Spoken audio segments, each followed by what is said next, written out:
अस्सलाम वालेकुम नाजरीन, मैं मोहम्मद असलम हुसैन सियासत की खबरों में आप सबका इस्तकबाल करता हूँ। उत्तर प्रदेश की योगी आदित्यनाथ हुकूमत ने दावा किया है कि रियासत में गुज़श्ता 6 सालों में पुलिस और मुजरिमों के दरमियान 10,000 से ज़्यादा इनकाउंटर्स हुए हैं, जिनमें 63 मुजरिम मारे गए। रियासती हुकूमत की तरफ से जारी करदा आदाद-ओ-शुमार के मुताबिक एक पुलिस एहलकार भी शहीद हुआ। इनकाउंटर्स की तादाद के लिहाज से मेरठ रियासत में सरफहरिस्त है, जहां 2017 से अब तक सबसे ज़्यादा 3,152 इनकाउंटर्स पेश आए हैं, जिनमें 63 मुजरिम मारे गए और 1,708 मुजरिम जख्मी हुए। इसी दौरान पुलिस इनकाउंटर्स के दौरान एक पुलिस एहलकार भी शहीद, जबकि 401 एहलकार जख्मी हुए हैं। उत्तर प्रदेश पुलिस की कार्रवाई के दौरान कुल 5,967 मुजरिमों को गिरफ्तार किया गया। वज़ीर-ए-आज़म नरेंद्र मोदी ने रिजर्व बैंक ऑफ इंडिया के गवर्नर शक्तिकांत दास को बैनुल-अक़वामी जरीदे सेंट्रल बैंकिंग के जरिए 2023 के लिए governor of the year award से नवाजे जाने पर मुबारकबाद पेश की। दास को 15 मार्च को अवार्ड से नवाजा गया। वज़ीर-ए-आज़म ने जुमेरात की रात देर गए ट्वीट किया, यह हमारे मुल्क के लिए बड़े फख्र की बात है कि आरबीआई के गवर्नर श्री शक्तिकांत दास जी को सेंट्रल बैंकिंग अवार्ड 2023 में गवर्नर ऑफ द ईयर के अवार्ड से नवाजा गया। दिल्ली के महरूस व साबिक deputy chief minister Manish Sisodia के खिलाफ सीबीआई ने एक नया मुकदमा दर्ज किया है, जिसका ताल्लुक हुकूमत की फीडबैक यूनिट के क़याम में माली हेराफेरी और सरकारी ओहदे के गलत इस्तेमाल है। ऐसा इल्ज़ाम है कि इस फीडबैक यूनिट का इस्तेमाल सियासी जासूसी के लिए किया गया है। सीबीआई ने पहले ही मनीष सिसोदिया को एक्साइज पॉलिसी केस में गिरफ्तार किया है और फिलहाल वो इन्फोर्समेंट डायरेक्टरेट की तहवील में है। इस तरह 51 साल मनीष सिसोदिया की मुश्किलात में नए मुकदमे से मजीद इजाफा हो गया है। इनके साथ 5 दूसरों के खिलाफ भी मुजरिमाना साजिश, मुजरिमाना एतमाद शुकनी, जालसाजी, इंसदाद करप्शन कानून की मुख्तलिफ दफात के तहत केस दर्ज किया गया है। पार्लियामेंट के दोनों ऐवानों लोकसभा और राज्यसभा की कार्रवाई जमहूरियत के बारे में राहुल गांधी के रिमार्क्स और अडानी मसले पर मुश्तरका पार्लिमानी कमेटी की तश्कील के मुतालबे की वजह से 2-3 मिनट में बर्खास्त कर दी गई। दिन के 2 बजे जब लोकसभा की कार्रवाई फिर से शुरू हुई, राहुल गांधी बरतानिया में इनके रिमार्क से पैदा तनाज़ा शुरू होने के बाद पहली मरतबा ऐवान में मौजूद थे।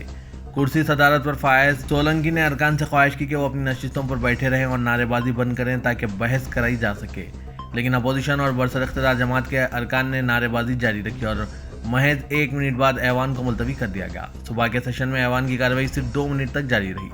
तृणमूल कांग्रेस के अरकान जो अपने ऊपर सियाह पट्टी लगाए हुए थे, ऐवान के वसत में जमा हुए। मगरबी बंगाल से ताल्लुक़ रखने वाले बीजेपी अरकान को रियासत के स्कूल रिक्रूटमेंट स्कैम के बारे में तृणमूल कांग्रेस के खिलाफ नारे लगाते हुए देखा गया, जबकि हुक्मरान जमात के दूसरे अरकान लंदन में रिमार्क्स के लिए राहुल गांधी से माजरत ख्वाही का मुतालबा कर रहे थे। मुल्क की कई रियासतों में मौसम पहले की बनिस्बत कदर खुशगवार हो गया है। 20 मार्च तक बेशतर इलाकों में हल्की से दरमियानी बारिश और गरज चमक के साथ बूंदाबांदी का इम्कान है। मगरबी हिमालयी खित्ता बशमुल मशरक़ी हिंदुस्तान, शुमाल मगरबी हिंदुस्तान में 16 से 20 मार्च तक हल्की से दरमियानी बारिश, गरज चमक के साथ ज़ालाबारी के इम्कानात है।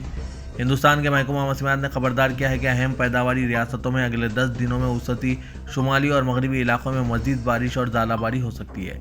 महकमा मौसमियात ने 16 से 19 मार्च 2023 तक मुख्तलिफ इलाकों में गरज चमक के साथ बारिशों के लिए ऑरेंज अलर्ट जारी किया है। महाराष्ट्र और कर्नाटक के इलाकों के लिए ऑरेंज अलर्ट जारी किया गया और पंजाब, हरियाणा, दिल्ली, एनसीआर और हिमालयी खित्ते समेत कई इलाकों के लिए येलो अलर्ट जारी किया गया है।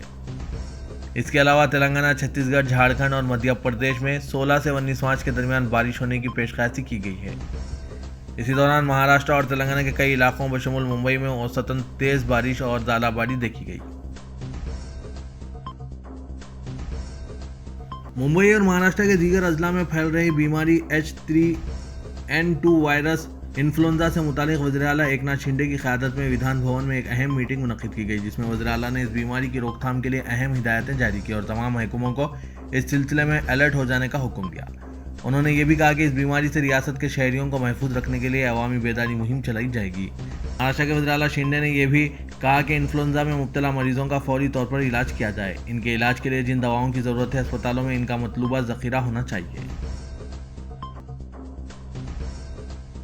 महाराष्ट्र के वज़ीर दाखिला देवेंद्र फडणवीस की अहलिया अमृता फडणवीस को ब्लैकमेल करने की कोशिश करने और 1 करोड़ रुपए रिश्वत देने का सनसनीखेज मामला सामने आया है। इस मामले में फडणवीस की जानिब से शिकायत दर्ज करवाए जाने के बाद मलबार हल पुलिस ने उल्लासनगर पुलिस के साथ मिलकर 15 पुलिस वैन के साथ उल्लासनगर सत्ती अपार्टमेंट पर छापा मारा और साबिक कॉर्पोरेटर अनिल सिंघानी की बेटी इक्षा सिंघानिया को गिरफ्तार कर लिया। इसकी गिरफ्तारी का ड्रामा कई घंटों तक जारी रहा। वाजरा के अनिल सिंघानी कई मुजरिमाना केसों में पुलिस को मतलूब है, जबकि वो क्रिकेट बुकी भी चलाता है। पुलिस ने सुबह जब 8 बजे अनिल सिंघानी का घर पर छापा मारा तो अनिक्षा के घर पर न होने का जवाब पेश किया गया, जिस पर मलवारा हिल पुलिस ने इसके भाई अक्षान जयसंघानी को हिरासत में ले लिया और बाद में मुखबिर की इत्तला पर अनिक्षा को उल्लासनगर से ही गिरफ्तार कर लिया। फैशन डिजाइनर अनिक्षा ने दोस्ती करके पहले अमृता को डिजाइनर कपड़े तोहफे में देकर इनका एतमाद हासिल करने की कोशिश की थी।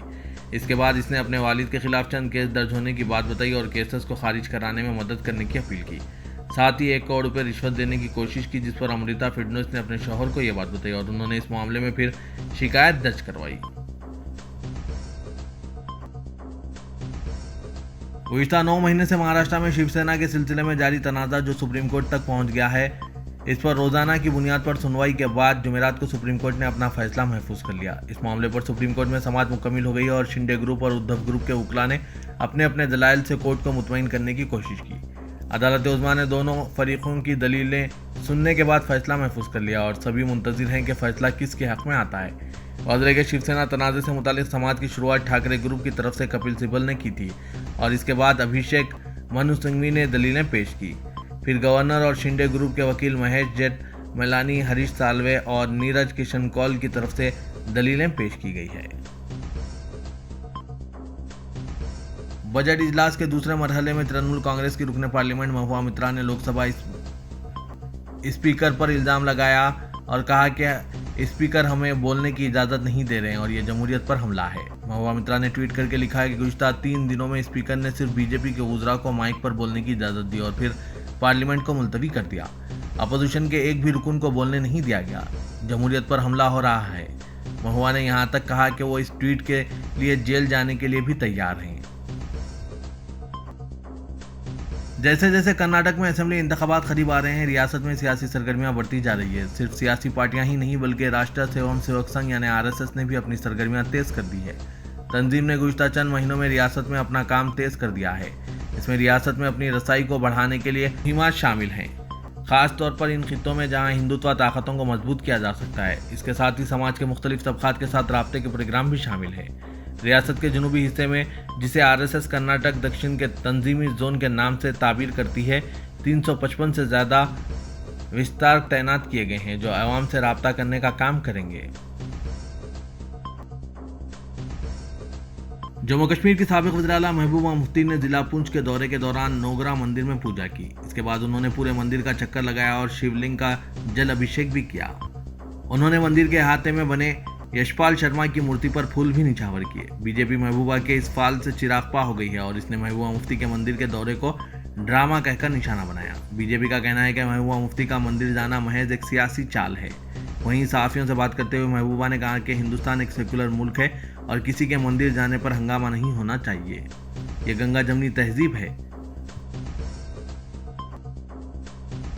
अदलिया के निज़ाम में तब्दीलियों के लिए हुकूमत के मुतनाज़ा मंसूबों के खिलाफ इजरायली मुजाहिरीन का एहतजाज मज़ीद शिद्दत इख्तियार कर गया है, जबकि वज़ीर आज़म बेंजामिन नेतन्याहू ने बहरान की यकसुई के लिए एक मुफाहिमती तजवीज़ मुस्तरद कर दी है।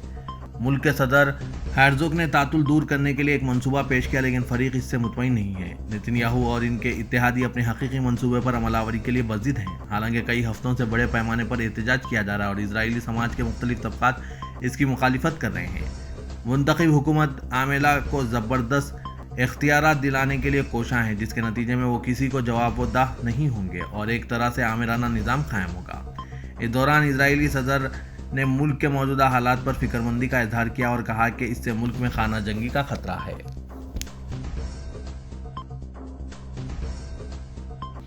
मुल्क भर में सनसनी पैदा करने वाले दहली शराब स्कैम केस में BRS की रुकने कानून साज कौंसल वज़ीर आला तेलंगाना के चंद्रशेखर राव की दुख्तर के कविता पूछताछ के लिए इन्फोर्समेंट डायरेक्टरेट के सामने हाजिर नहीं हुई। इस केस में कविता क्या करने वाली है, ED के अहदेदार क्या फैसला करने वाले, इस पर तजस्सुस बरकरार है। मुल्क के दारुकुआं दिल्ली में हाई ड्रामा देखने को मिला है। आखिर में इन तमाम मामलात के बाद ED ने कविता को ताज़ा नोटिस जारी करते हुए इन्हें 20 मार्च को दोबारा हाजिर होने की हिदायत दी है। वाजरा के सुप्रीम कोर्ट ने कविता की जानिब से दाखिल करदा दरख्वास्त की समाअत को 24 मार्च तक मुलतवी कर दिया था। कविता को सुप्रीम कोर्ट से राहत न मिलने पर ED की आज मुकर्ररा पूछताछ के ताल्लुक से BRS के हलकों में बेचैनी की कैफियत थी। शेड्यूल के मुताबिक कविता को ईडी के सामने जुमेरात को हाजिर होना था, मगर उन्होंने ईडी के सामने हाजिर होने के बजाय अपने वकील को बतौर नुमाइंदा रवाना करते हुए सेहत नासाज होने की बात बताई। साथ में ये भी बताया कि इनकी दरख्वास्त सुप्रीम कोर्ट में ज़ेर-ए-इल्तवा है। सुप्रीम कोर्ट में समाअत होने के दूसरे दिन वो ईडी के सामने हाजिर हो जाएंगी। केटीआर हरीश राव के बशमूल निस्फ काबीना कविता से इज़हार एकानगत के लिए दिल्ली पहुंच गई थी। रियासत तेलंगाना में मौसलाधार बारिश का आगाज के साथ ही महकमा मौसमियात ने आइंदा 3 दिन के लिए ऑरेंज अलर्ट जारी कर दिया है। महकमा मौसमियात की जानिब से की जा रही पेशकशी के मुताबिक आज रियासत तेलंगाना के बेशतर अजला में शदीद ज़ालाबारी और बारिश की इत्तलात मौसूल हुई है, जबकि शहर हैदराबाद में पहली गैर मौसमी बारिश से शहरियों को गर्मी से काफ़ी राहत हासिल हुई। हैदराबाद में जुमेरात की दोपहर से बारिश का सिलसिला जारी है। वक्फे वक्फे से बारिश हो रही है। आज जुमे की सुबह भी बारिश का सिलसिला जारी है। नशेबी इलाकों में पानी जमा हो गया और कई इलाकों में बरक़ी सरबराही मुनक़ता हुई। खैराबाद के अलावा ज़हीराबाद, मेदक के इलाकों में ज़ालाबारी से काश्त को नुकसान होने की इत्तलात मौसूल हुई है। तेलंगाना के वज़ीर एनिमल हस्बेंड्री श्रीनिवास यादव ने अपने हल्के असेंबली के तहत मसाजिद के अतराफ रमज़ान मुबारक के दौरान बेहतर इंतजामात के लिए मुख्तलिफ महकमाजात के अहदेदारों के साथ एक इजलास मुनक़िद किया। वज़ीर दाखिला मोहम्मद महमूद अली, सदर नशीन वक्फ बोर्ड मसीउल्लाह, सदर नशीन हज कमेटी मोहम्मद सलीम के अलावा मुख्तलिफ महकमाजात, पुलिस, वाटर वर्क, GHMC, बरक़ी, वक्फ बोर्ड के अहदेदारों ने शिरकत की। श्रीनिवास यादव ने रमज़ान मुबारक के दौरान बिलावक्फ़ा बरक़ी सरबराही और पानी की मौसर सरबराही के लिए ज़रूरी हिदायत जारी की। उन्होंने कहा कि रमज़ान मुबारक के दौरान मुसलमान इबादतों का अहतमाम करते हैं और हुकूमत ने हर साल की तरह रमज़ान के दौरान बेहतर सहूलतों की फराहमी का फैसला किया है। उन्होंने कहा कि KCR हुकूमत तमाम मज़ाहिब का यकसान तौर पर एहतराम करती है और मुख्तलिफ मज़ाहिब के ईद और त्यौहार सरकारी तौर पर मनाए जाते हैं। उन्होंने वीडियो कॉन्फ्रेंसिंग के जरिए अपने हल्के इंतखाब की मसाजिद कमेटियों के नुमाइंदों से बातचीत की। मुकामी मुसलमानों और मसाजिद कमेटियों में मुख्तलिफ ज़ेर-ए-इल्तवा मसाइल से वाकिफ करवाया। BRS के अरकान असेंबली ने MLC कविता को दहली शराब मामले में परेशान करने का इल्ज़ाम लगाया। BRS कायदीन ने कविता के साथ पूछताछ और मरकजी एजेंसी के रवैये को बदनीयती पर मुबनी हरकत करार दिया। उन्होंने कहा कि सिर्फ चीफ मिनिस्टर के चंद्रशेखर राव को परेशान करने के लिए मरकजी हुकूमत ED का इस्तेमाल कर रही है। रुकन असेंबली रविशंकर ने इल्ज़ाम लगाया कि तेलंगाना के अवाम ने BRS कायदीन बिलखुसूस चंद्रशेखर राव के खानदान का साथ दिया है। उन्होंने कहा कि BJP ED के दावे करके रियासत तेलंगाना पर कब्जा करने की कोशिश कर रही है। बीजेपी के रियासती सदर बंडी संजय कुमार ने इल्ज़ाम आयद किया है कि तेलंगाना पब्लिक सर्विस कमीशन के इम्तिहानी पढ़ते सवाल के अफशा के लिए वजीर इंडस्ट्रीज KT रामाराव जिम्मेदार हैं। उन्होंने चीफ मिनिस्टर के चंद्रशेखर राव से कहा कि वो असेंबली में दिए गए अपने बयान पर कायम रहें, जिसमें उन्होंने कहा था कि अगर इनके खानदान का कोई रुकन भी गलत करता है तो वो खामोश तमाशाई नहीं रहेंगे। चंचलगुड़ा सेंट्रल जेल में BJYM कायदीन से मुलाकात के बाद मीडिया के नुमाइंदों से बात करते हुए बंडी संजय ने कहा कि पढ़ते सवाल के अफशा के बाद लाखों तलबा तशवीश में मुब्तला हो गए हैं। उन्होंने कहा कि ये अफसोस की बात है कि पुलिस ने BJYMS के रियासती सदर भानु प्रकाश और दूसरे कारकुनों को उस वक्त हिरासत में ले लिया जब वो इस मसले पर एहतजाज कर रहे थे। दिल्ली शराब मामले में इल्जामात का सामना करने वाली BRS MLC के कविता की हिमायत और मरकज की BJP हुकूमत के खिलाफ शहर में पोस्टर्स लगाए गए हैं। नामालूम अफराद ने दीवारों पर पोस्टर लगाए हैं जिनमें अंग्रेजी में लिखा है कि पहले अंग्रेजी हुक्मरानी और अब BJP हुक्मरानी। इन पोस्टर्स में ऊपर की तरफ गांधी जी, सुभाष चंद्र बोस और दीगर मुजाहिदीन आज़ादी की तस्वीर को रखा गया और इनके मुंह को बरतानवी परचम नुमा हाथ से ढांका गया है, जबकि पोस्टर के निचले हिस्से में जबकि अपोजिशन जमातों के कायदीन के मुंह पर BJP का अब जाफरानी हाथ रखा गया। Chief minister Bihar Nitish Kumar, chief minister Telangana के चंद्रशेखर राव, रुकन कानून सस कौंसिल BRS कविता, दिल्ली के चीफ मिनिस्टर अरविंद केजरीवाल और तमिलनाडु के चीफ मिनिस्टर स्टालिन की तस्वीर इनमें शामिल है और इन तमाम के मुंह को भी हाथ से बंद किया गया है, ताहम यह हाथ जाफरानी है। पोस्टर के निचले हिस्से में अंग्रेजी में लिखा गया है कि जमहूरियत बहरान की शिकार है, महात्मा हिंदुस्तान को बचाएं। इंटर इम्तिहानात के सिलसिले में इम्तिहानी मराकज़ श्री आदर्श जूनियर कॉलेज सिकंदराबाद के मरकज़ पर बुरकापोश तालिबात को जबरी तौर पर बुरका निकालने की शिकायतें मौसूल हुई है। इस सिलसिले में तालिबात के सरपरस्तों ने तहरीरी तौर पर वजीर तालीम B सविता इंद्रा रेड्डी और कमिश्नर व सेक्रेटरी बोर्ड ऑफ इंटरमीडिएट से शिकायत की और यह तलबा ने तहरीरी तौर पर बताया कि इनकी लड़कियां श्री आदर्श जूनियर कॉलेज सिकंदराबाद के इम्तिहानी मरकज़ पर इम्तिहान तहरीर करने के लिए 15 मार्च को पहुंची तो इन्हें जबरी तौर पर बुरका निकालने की हिदायत दी गई। बुरखा निकालने के बाद ही इन्हें इम्तिहानगाह में दाखिल होने की इजाज़त दी गई और यह तलबा ने बताया कि बुरखा निकालने की वजह से लड़कियां शर्म महसूस कर रही थी और तलबा के दरमियान में बेपर्दा बैठने से इनकी इम्तिहानी कारकर्दगी पर भी असर पड़ा है। तेलंगाना में तालिबात के लिए ड्रेस कोड का कोई लुजूम नहीं है, लेकिन बास कॉलेजेस की जानिब से गैर कानूनी हिकमत अमली अख्तियार करके तलबा को परेशान किया जा रहा है और शरपसंदी की कोशिश की जा रही है। औलिया तलबा ने वजीर तालीम और कमिश्नर बोर्ड ऑफ इंटरमीडिएट से ख्वाहिश की कि वो ऐसा करने वालों के खिलाफ सख्त कार्रवाई करें, क्योंकि तेलंगाना में ड्रेस कोड का कोई लुजूम नहीं है। इस शिकायत के बाद वजीर तालीम ने सख्ती के साथ कमिश्नर बोर्ड ऑफ इंटरमीडिएट को हिदायत जारी की कि जबरी तौर पर ऐसा करने वाले तालीमी इदारों के खिलाफ कार्रवाई की जाए। औलिया तलबा को तयख्खुन दिया गया कि तालिबात के साथ कोई इम्तियाजी सलूक नहीं किया जाएगा।